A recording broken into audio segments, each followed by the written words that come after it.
県内は明日昼前から夜の初め頃にかけ、落雷や突風の恐れがあります。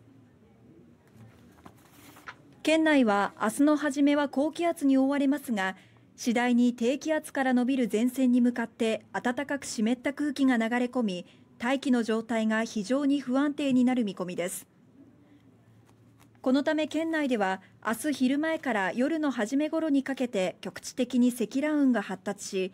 落雷や竜巻などの激しい突風、また雹が降る恐れがあります。